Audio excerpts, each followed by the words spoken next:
The howling winds of winter bit fiercely across the snow-covered plains as Nathan Cole hunched over in his saddle, squinting through the swirling white at what remained of a trail that was rapidly disappearing. The blizzard had come on sudden and merciless, turning the normally manageable ride from Unionville, Nevada to his ranch into a desperate struggle against nature's fury.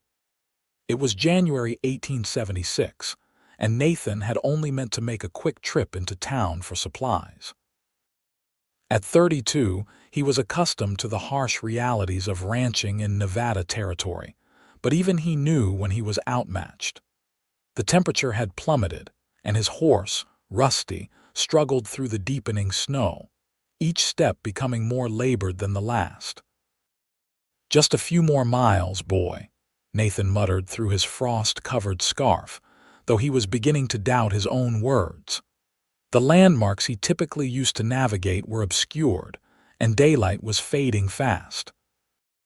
He'd almost decided to turn back toward Unionville when a dark shape materialized through the curtain of snow, something that didn't belong in the empty expanse of white. Nathan pulled on the reins, bringing Rusty to a halt. "What in God's name?" he whispered, dismounting with difficulty, his boots sinking into snow that reached halfway up his calves. As he approached, the shape took form. A wagon, partially buried in a drift, one wheel broken and jutting at an awkward angle. No horse in sight. Nathan's hand moved instinctively to the revolver at his hip as he circled around the abandoned vehicle. That's when he saw her. Huddled against the side of the wagon was a woman, nearly blue with cold, her dark hair frozen with ice and snow. She was barely conscious, eyes fluttering as if holding on to life by the thinnest of threads. But what made Nathan's heart stop was what she clutched desperately to her chest, a small bundle, wrapped in what appeared to be every piece of warm clothing the woman could spare. A baby. "Madam." Nathan knelt beside her, removing his glove to touch her cheek. Her skin was like ice. "Can you hear me?" Her eyes opened slightly, revealing irises the color of summer grass, though clouded with exhaustion and cold. "Please," she whispered, her voice barely audible above the wind. "Save my daughter." She tried to extend the bundle toward him, but her strength failed. Without hesitation, Nathan took the child, tucking the tiny form inside his heavy coat against his chest. The woman's eyes closed again, her head slumping forward. "No, no, no," Nathan muttered, reaching out to check her pulse. It was there, faint but present. "Stay with me, madam. I'm going to get you both somewhere warm." It took all his strength to lift the unconscious woman onto his horse. He mounted behind her, holding her body against his chest with one arm while cradling the baby with the other. Rusty snorted in protest at the added weight. "Home, boy," Nathan commanded, turning the horse toward his ranch. "Fast as you can." The journey was a blur of white and cold, the woman's body a deadweight against him, the baby silent within its wrappings, whether sleeping or worse. Nathan couldn't tell. The relief he felt when the outline of his modest ranch house finally appeared through the snow was overwhelming. He didn't remember dismounting or carrying them inside. What he did remember was the frantic rush to build up the fire, to warm blankets, to coax life back into frozen limbs. First the baby, a little girl, perhaps 6 months old, with a shock of dark hair like her mother's. To Nathan's immense relief, she was alive, stirring and whimpering as warmth returned to her tiny body. The woman was a more difficult case. Nathan stripped off her frozen outer clothing, replacing it with his own dry shirts and blankets. Her breathing was shallow, her skin still frighteningly cold.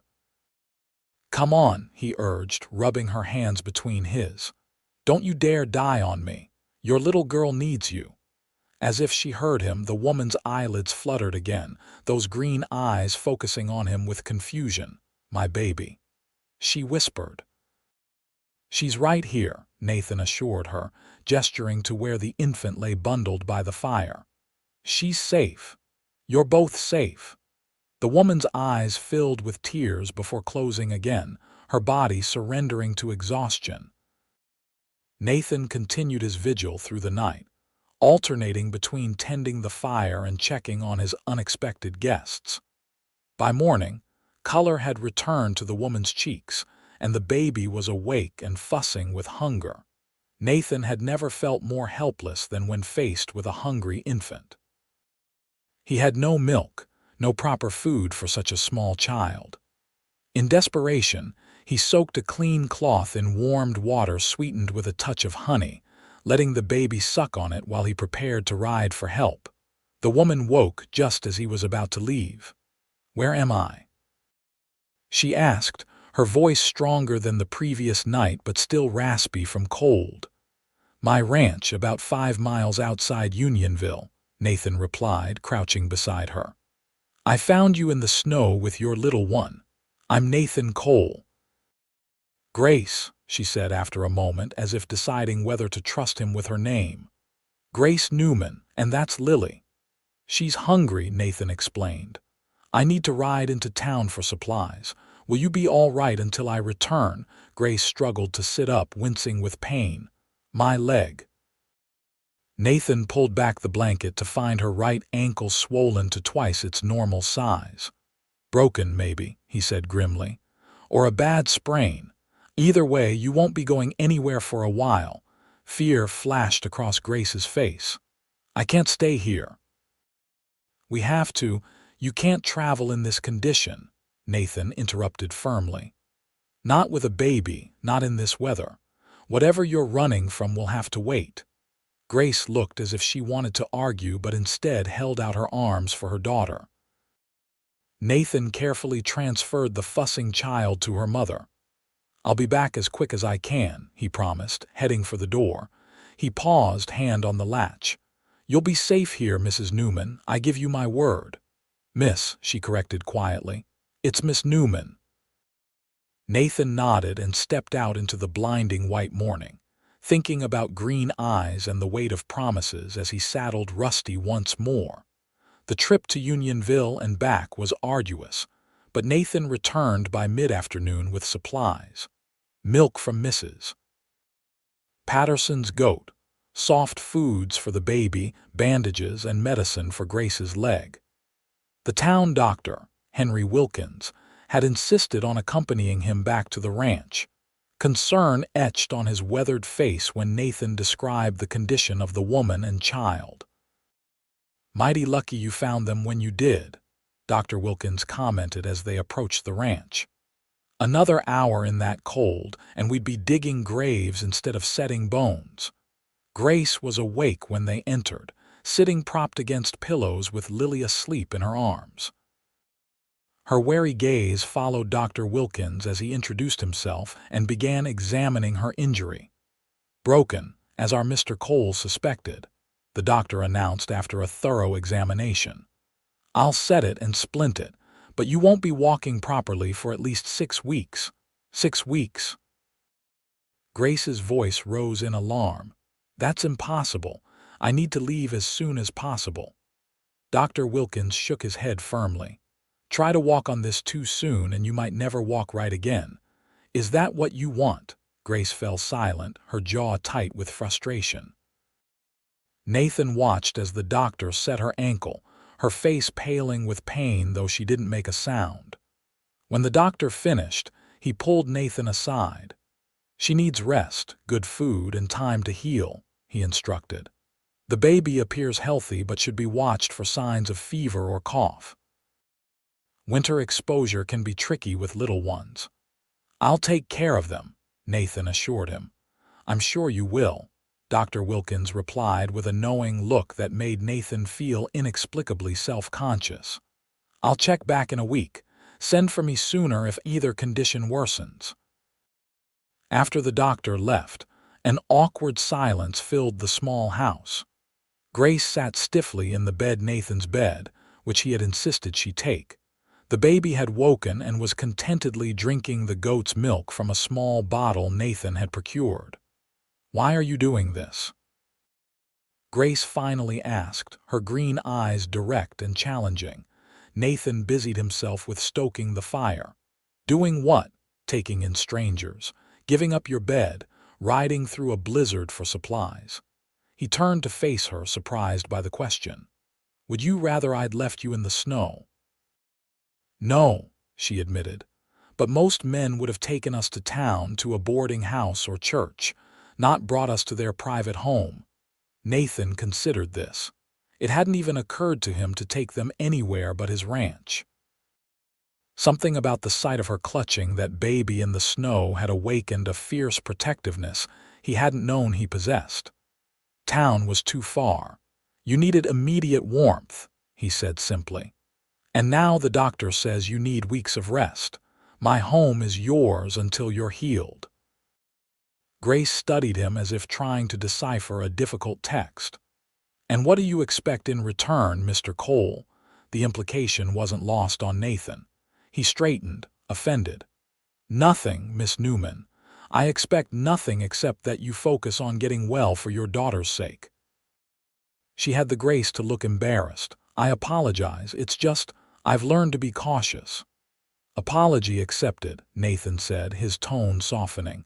"Now I've prepared some stew you should eat to keep up your strength." As the days passed, a routine developed. Nathan would wake at dawn, tend to his small herd of cattle and 2 horses, then return to prepare breakfast. Grace, confined to bed or the chair beside the fire, would care for Lily and help with tasks she could manage while seated mending, food preparation, even keeping Nathan's sparse accounts in order with her surprisingly elegant handwriting. They spoke little at first, an unspoken agreement to respect each other's privacy. Nathan didn't ask why she had been traveling alone with an infant in winter, and Grace didn't inquire about the absence of a wife or family in his home. But silence can only last so long in close quarters, and gradually, conversation became as natural as breathing. "You have a way with her," Grace observed one evening as Nathan gently rocked Lily to sleep. The baby had taken to him immediately, cooing and reaching for him whenever he entered the room. "Had a sister who married young," Nathan explained, his voice soft to avoid disturbing the dozing infant. "She had 4 little ones before consumption took her. I helped when I could." "I'm sorry for your loss," Grace said sincerely. Nathan nodded his thanks. "What about you? Any family?" He saw her stiffen, her hands stilling on the shirt she was mending. "None that would claim me now." The bitterness in her voice surprised him. "Because of Lily." Grace's eyes met his, challenging him to judge her. "Because I refused to give her up or name her father." Nathan held her gaze steadily. "Their loss, then." A look of surprise crossed Grace's face, followed by the first genuine smile he had seen from her. It transformed her features, brightening her eyes and softening the worry lines that seemed permanently etched between her brows. "You're not like most men, Nathan Cole."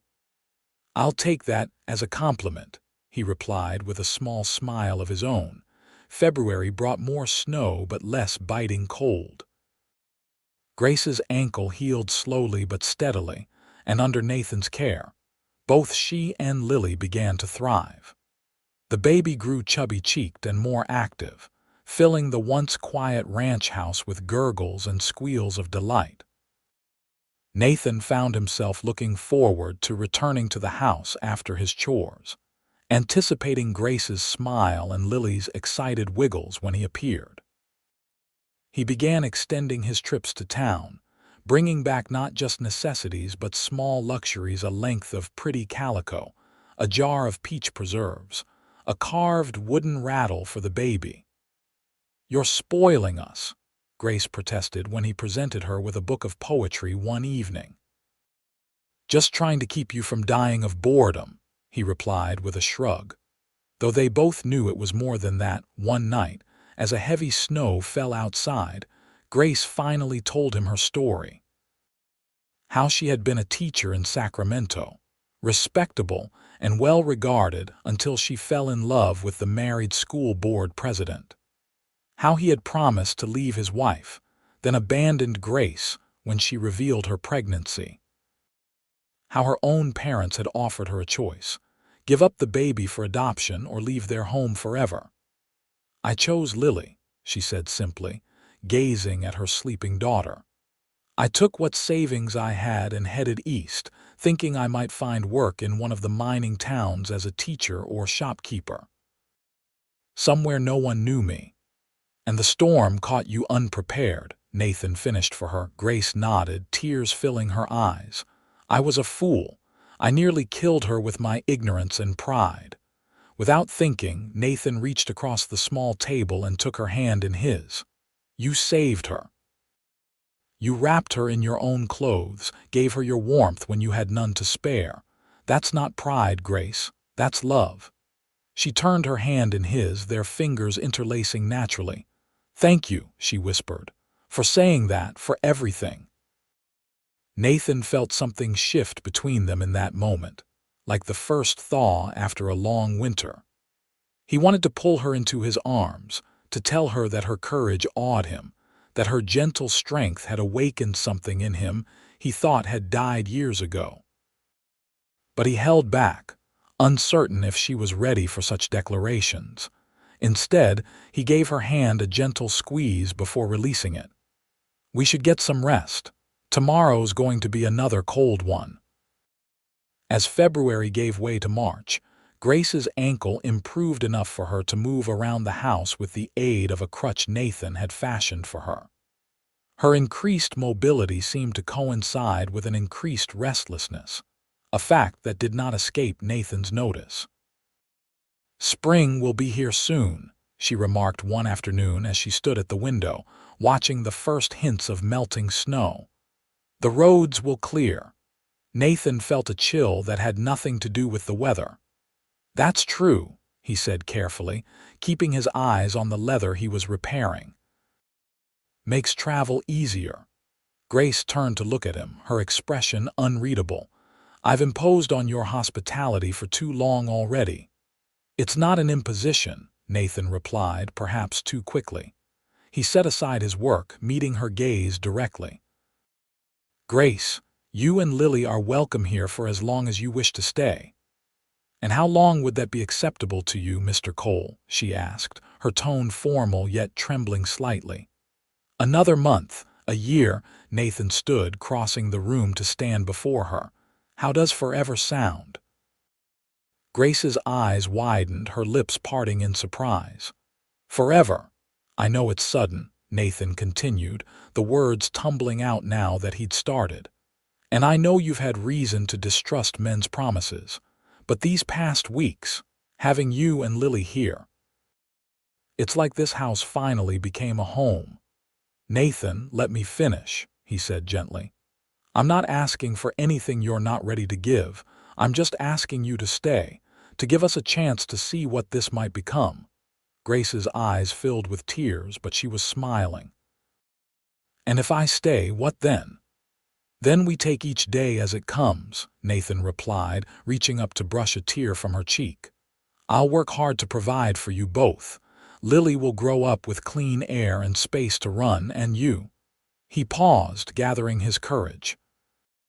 "You might eventually consider becoming Mrs. Cole if I prove worthy of that honor." A soft laugh escaped her. "Are you proposing to me, Nathan Cole?" "Ineptly, it seems," he admitted with a rueful smile. "I'm not a man of fancy words, Grace. But I care for you, for both of you, more than I thought possible. The thought of this house without your voice, without Lily's laughter, I can't bear it." Grace's hand came up to cover his where it rested against her cheek. "I care for you too," she whispered. "More than I should, perhaps. But I'm afraid." "Of what?" "Of trusting again. Of believing in promises." She looked away. "Of what others will say about a woman with a child born out of wedlock." Nathan's jaw tightened. "Anyone who would judge you doesn't deserve your concern. As for trust—" He gently turned her face back toward his. "I can only ask for the chance to earn it day by day." Grace studied his face for a long moment, as if memorizing every line and angle. Then, with a decisiveness that took his breath away, she leaned forward and pressed her lips to his. The kiss was gentle at first, tentative, but it deepened as Nathan's arms encircled her waist, drawing her closer. When they finally parted, both were breathing faster, eyes bright with emotion and possibility. "Is that a yes?" Nathan asked, his voice rough. Grace smiled, her first truly unguarded smile since he'd found her. "It's a I'll stay and see where this leads. It's a I want to trust again. It's a Lily deserves a father who will love her as his own." Nathan's heart swelled. It wasn't quite a yes, but it was hope, and for now, that was enough. The weeks that followed were filled with quiet joy as winter's grip gradually loosened. Grace's ankle healed completely, allowing her to move freely around the house and yard. She took over much of the cooking and household management, transforming Nathan's functional but sparse living quarters into a proper home with small touches, curtains made from the calico he'd brought her, wildflowers in jars on the table, the smell of fresh bread and apple pie. Lily thrived under their combined care, learning to crawl with astonishing speed, and filling the house with babbling sounds that occasionally resembled words. To Nathan's delight, her first clear word was "na-na," her version of his name, which she would call repeatedly when he returned from his work outside. They settled into a comfortable routine, but beneath the surface, an unspoken question lingered. Grace had agreed to stay, but she had not yet agreed to marry. Nathan was patient, understanding her need for certainty, but as April bloomed around them, he began to wonder if she would ever fully trust in what they were building together. The answer came from an unexpected source. Sheriff Thomas Blackwood rode out to the ranch one sunny afternoon, while Nathan was mending fences in the north pasture. Grace was hanging laundry in the yard with Lily playing on a blanket nearby when the lawman approached. "Afternoon, madam," Blackwood greeted, tipping his hat. "I'm looking for Nathan Cole." "He's working in the pasture," Grace replied, instinctively moving to stand between the stranger and her daughter. "May I ask what this concerns?" The sheriff's eyes narrowed slightly as he studied her. "You must be the woman and child Cole found in the storm." "There's been talk in town." Grace stiffened. "Is there something wrong with Mr. Cole offering shelter to those in need?" "Not at all," Blackwood replied smoothly, "though some might question the propriety of an unmarried woman living with a bachelor for months on end." Color rose in Grace's cheeks, but she held her ground.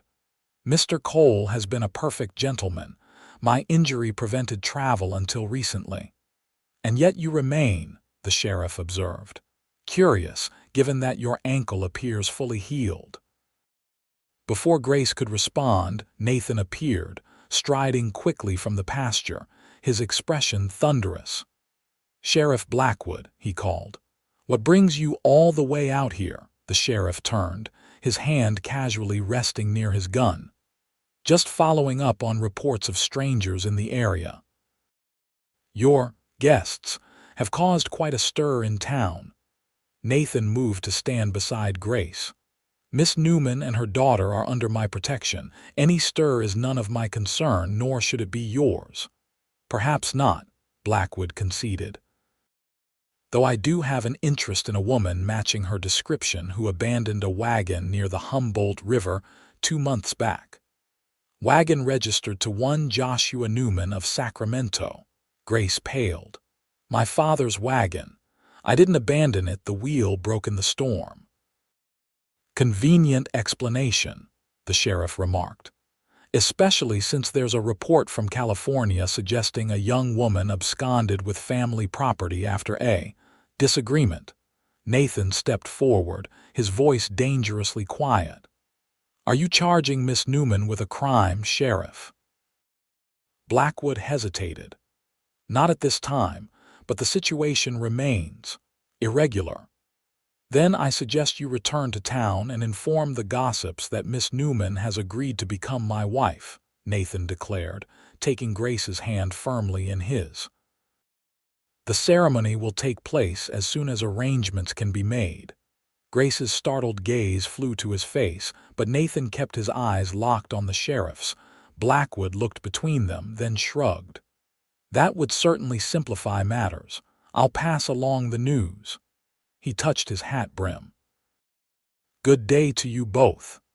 As the sheriff rode away, Grace turned to Nathan, her expression a mix of confusion and wonder. "Did you just announce our engagement to force his hand?" Nathan's confidence faltered. "I spoke hastily." "If you're not ready, you found me frozen in the snow," Grace interrupted, her voice soft but intense. "You took me and my child into your home and never once made me feel unwelcome or unwanted. You've shown me every day what it means to be a good man." She squeezed his hand. "If you truly want me as your wife, Nathan Cole, then yes, I am ready." Joy exploded in Nathan's chest. He lifted her off her feet in an embrace that made her laugh out loud, a sound so bright and beautiful that Lily joined in from her blanket, clapping her tiny hands together. "We'll go to town tomorrow," Nathan said as he set Grace down. "Speak to the preacher, make it official." Grace's smile dimmed slightly. "And if people talk, if they look at Lily and count months on their fingers, let them," Nathan said firmly. "What matters is what we know, that we've found something worth building a life around." The next morning, they dressed in their finest clothes, Nathan in his one good suit, Grace in a blue dress she had carefully mended and brightened with a fresh white collar. They bundled Lily in a new blanket Nathan had purchased on his last trip to town and rode together into Unionville. The small town was already buzzing with Sheriff Blackwood's news. Curious faces peered from windows and shop doors as Nathan helped Grace and Lily down from the wagon in front of the white clapboard church. Reverend Powell welcomed them warmly, though his eyes held questions as they explained their situation. To his credit, he asked nothing about Lily's parentage or the circumstances that had brought Grace to Nathan's door. "God works in mysterious ways," was all he said. "Sometimes a blizzard is just the hand of Providence pointing us where we need to go." They arranged for the ceremony to take place the following Sunday. As they left the church, Nathan noticed whispers and sidelong glances from townspeople gathered in small groups along the main street. "Hold your head high," he murmured to Grace. "You've done nothing to be ashamed of." They were nearly to their wagon when Mrs. Patterson, the woman who had supplied goat's milk for Lily during those first desperate days, approached them. "So it's true," she said, looking Grace up and down. "You're to marry our Nathan." Grace's spine straightened. "Yes, madam, Mrs." Patterson's weathered face cracked into an unexpected smile.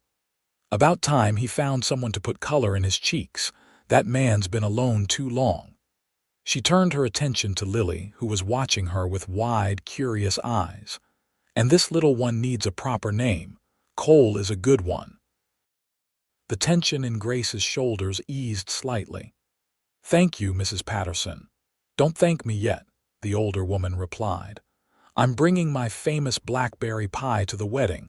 You'll be fighting off ants for days."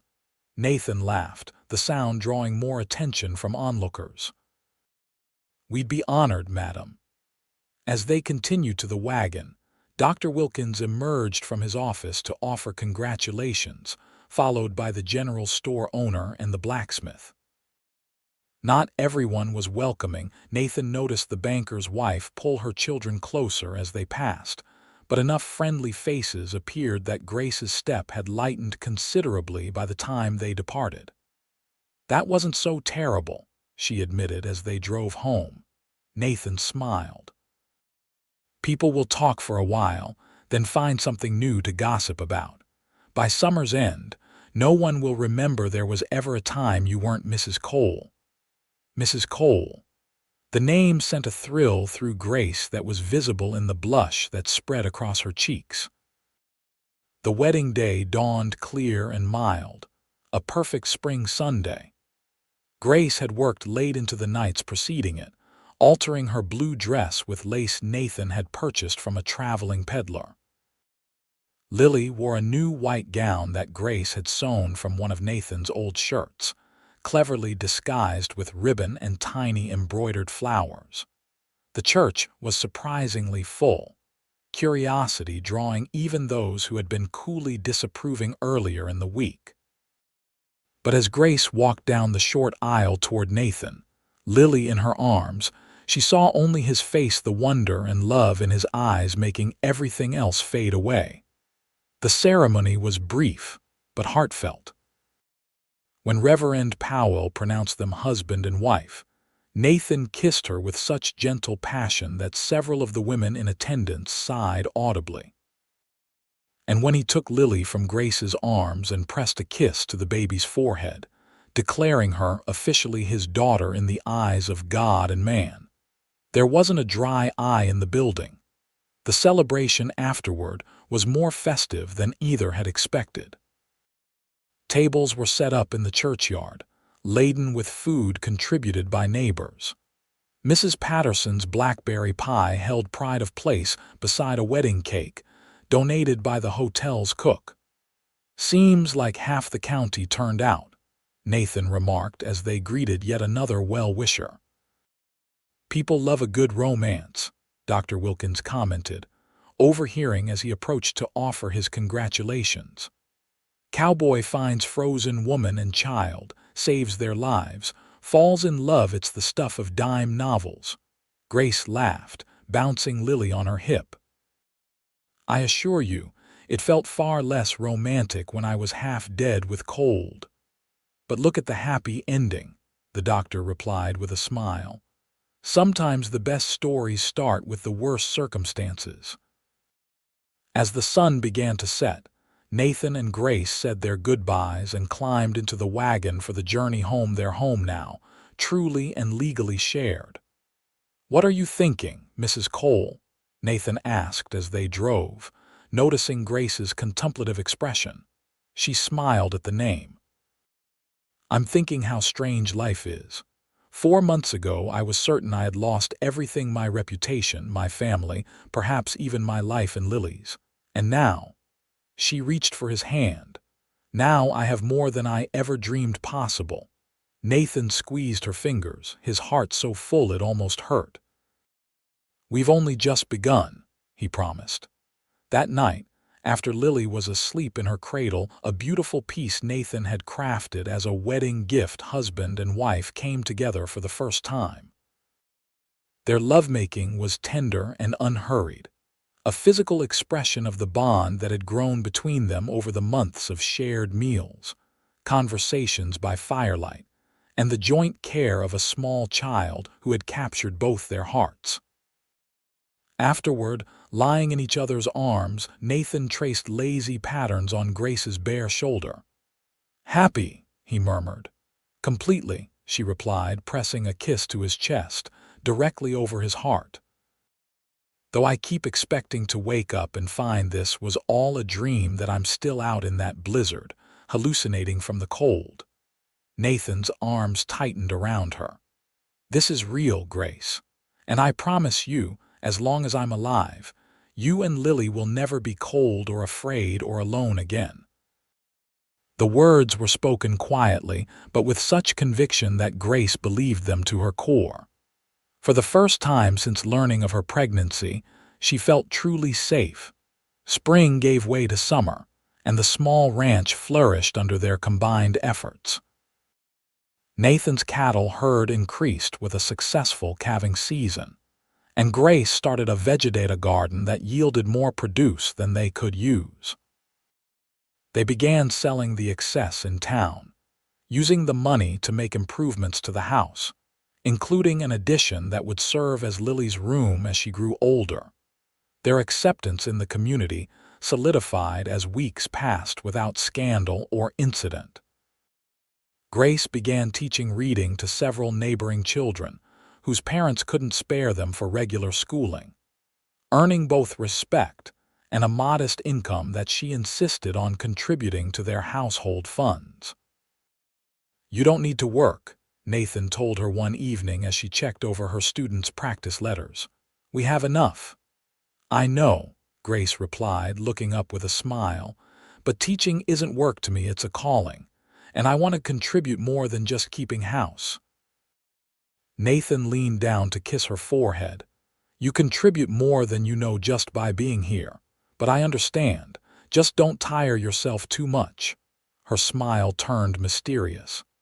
"Actually, I might need to reduce my teaching soon. I'll have less energy for a while." Nathan's brow furrowed in concern. "Are you ill?" Grace took his hand and placed it gently on her still flat stomach. "Not ill, just expecting our child in winter." For a moment, Nathan stared at her in stunned silence. Then a grin spread across his face, so wide and joyful it transformed his usually serious features. "A baby, our baby," he whispered, kneeling beside her chair. Grace nodded, her own eyes bright with happiness. "Lily will have a brother or sister by Christmas, it seems." Nathan gathered her into his arms, laughing and crying at once. "I love you, Grace Cole. God, how I love you." "And I love you," she replied, holding him just as tightly. "More than I ever thought possible." The news of their expected child spread quickly through the community, further cementing their place in Unionville society. Even those who had initially been coolest toward them thawed at the prospect of a new baby, a proper Cole baby, as some tactlessly put it, though never within Nathan's hearing. Summer faded into autumn, and Grace's body changed with the season, her belly swelling as Lily took her first tottering steps and began forming simple sentences. The little girl was fascinated by her mother's growing midsection, patting it gently and saying "baby" with solemn understanding. On a crisp October evening, as they sat together on the porch watching the sunset paint the mountains gold, Nathan broached a subject that had been on his mind. "I've been thinking about Lily," he said, watching the toddler play with wooden blocks at their feet. Grace's hand instinctively moved to her daughter's dark curls. "What about her?" "I want to adopt her legally," Nathan said. "Make her a Cole in name as well as heart, so there's never any question that she's mine as much as the baby you're carrying." Tears sprang to Grace's eyes. "You already treat her as your own. You don't have to do this." "I want to," Nathan insisted gently. "I want her to grow up never doubting her place in this family, never feeling she's somehow less than her siblings because she came to us differently." Grace reached for his hand, squeezing it tightly. "You're a good man, Nathan Cole." He brought her fingers to his lips. "I'm just a man who found his heart the day he found you two in the snow." The legal adoption was completed before the first snowfall, with Lily officially becoming Lily Cole just in time for her first birthday. They celebrated with a small party attended by their closest neighbors, including Mrs. Patterson, who had become something of a grandmother figure to the little girl. As November deepened toward December, Grace grew increasingly uncomfortable with her pregnancy. The baby was active, kicking and rolling constantly, especially at night when she tried to sleep. "I think we have a cowboy in the making," she joked one night, guiding Nathan's hand to feel a particularly energetic movement. "He's already practicing his bronco riding." Nathan smiled at her use of he. They had taken to referring to the baby as a boy, though both insisted they would be equally happy with a girl. "Or she's practicing for a life of keeping her daddy wrapped around her finger," he countered, marveling at the ripple beneath his palm. Grace's laugh turned into a grimace as the baby shifted position. "Whoever you are," she addressed her belly, "please settle down and let your mother get some rest." The baby, naturally, paid no attention. December arrived with a light dusting of snow that reminded them of their first meeting, though without the deadly force of that January blizzard. On the anniversary of the day Nathan had found Grace and Lily, he presented them with gifts: a silver locket containing a tiny portrait of Lily for Grace, and a small carved horse for the toddler. 1 year, he said as they sat before the fire that evening, Lily already asleep and the new baby making Grace's lap all but non-existent. Hard to believe how much has changed. For the better, Grace added, leaning against his shoulder. For the better, he agreed, kissing her temple. Though I still have nightmares sometimes about what might have happened if I'd taken a different trail home that day, Grace shuddered. Let's not think about that. We're here, we're together, and soon there will be 4 of us. 5, Nathan corrected with a smile. Don't forget Rusty. He's quite proud of his role in the rescue. Grace laughed, then suddenly gasped, her hand flying to her abdomen. What is it? Nathan asked, instantly alert. I think, Grace said, her voice steady despite the surprise in her eyes, that our baby might be arriving on the anniversary of our meeting after all. Nathan's eyes widened. Are you sure? It's early. Not very, she assured him. And yes, I'm quite sure. This isn't my first time, remember. The next hours passed in a blur of activity. Nathan rode for Dr. Wilkins while their nearest neighbor, Mrs. Johnson, came to stay with Lily and assist Grace until the doctor arrived. The labor progressed rapidly, and by midnight, it became clear the baby wouldn't wait for medical assistance. You'll have to help me, Grace told Nathan between contractions, her face pale but determined. I'll tell you what to do. Nathan had never felt more terrified or useless in his life, but Grace's calm instructions guided him through the process. And when his son slipped into his waiting hands at 2:17 in the morning, the surge of love and protectiveness that flooded him was even more overwhelming than what he'd felt finding Grace and Lily in the snow. He's perfect, Nathan whispered, carefully placing the squalling infant on Grace's chest. He's absolutely perfect. Grace's exhausted face glowed with joy as she cradled their son. Hello, Samuel, she said softly, using the name they had chosen if the baby was a boy. Welcome to our family, Doctor. Wilkins arrived shortly after, pronouncing both mother and child healthy despite the slightly early arrival. Strong lungs, he commented as Samuel continued to make his presence known. He'll be bossing the cattle around in no time. When morning came, Nathan brought a sleepy Lily in to meet her brother. The toddler regarded the tiny red face with suspicion at first, then reached out a gentle finger to touch his cheek.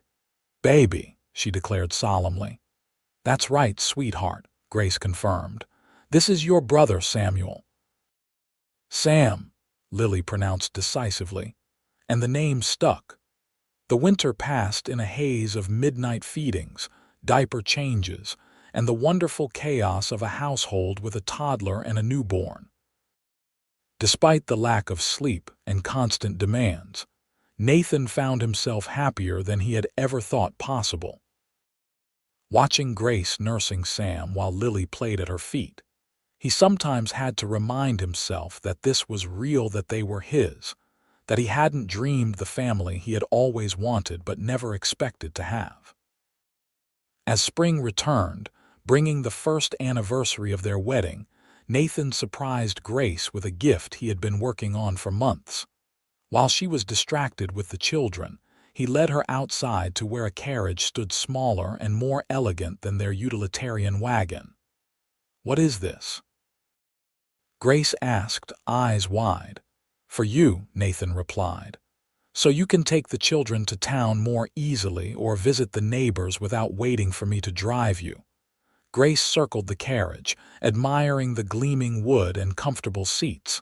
It's beautiful, but I don't know how to drive. Nathan grinned.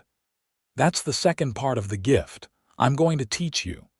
The lessons became a source of both frustration and laughter over the following weeks. Grace was an apt pupil but nervous, especially with the children aboard. Nathan was patient but sometimes overly cautious, grabbing for the reins at the slightest hint of trouble. "I can't learn if you don't let me make mistakes," Grace pointed out after one such incident. "I know," Nathan admitted. The thought of anything happening to any of you." Grace's expression softened. "Nothing will happen, you've taught me well." She leaned over to kiss his cheek. "You need to trust me just as I've learned to trust you." Her words struck home. Nathan nodded, deliberately releasing his grip on the reins and sitting back. "You're right. Show me what you've learned, Mrs. Cole." By summer, Grace was driving confidently, often taking Lily and Sam to town for supplies or to deliver fresh vegetables to their neighbors. Her increased independence seemed to strengthen rather than weaken their marriage, bringing new experiences and friendships into their lives that enriched them all. The ranch prospered along with the family. Nathan's careful management had increased their herd significantly, and Grace's garden had expanded into a small but profitable market business. They hired their first ranch hand, a young man named Thomas who was eager to learn the cattle business and proved invaluable during the busy seasons. As summer turned to fall once more, they celebrated Sam's first birthday and Lily's second with a gathering that included most of Unionville. Looking around at the people who had become their community, Mrs. Patterson with her pies, Dr. Wilkins bouncing Sam on his knee, Reverend Powell blessing the meal. Nathan marveled at how full their lives had become. "Penny for your thoughts," Grace said, slipping her arm through his as they watched Lily being taught a simple dance by one of the older girls. "Just thinking how lucky I am," Nathan replied. "How fortunate that blizzard blew in exactly when it did."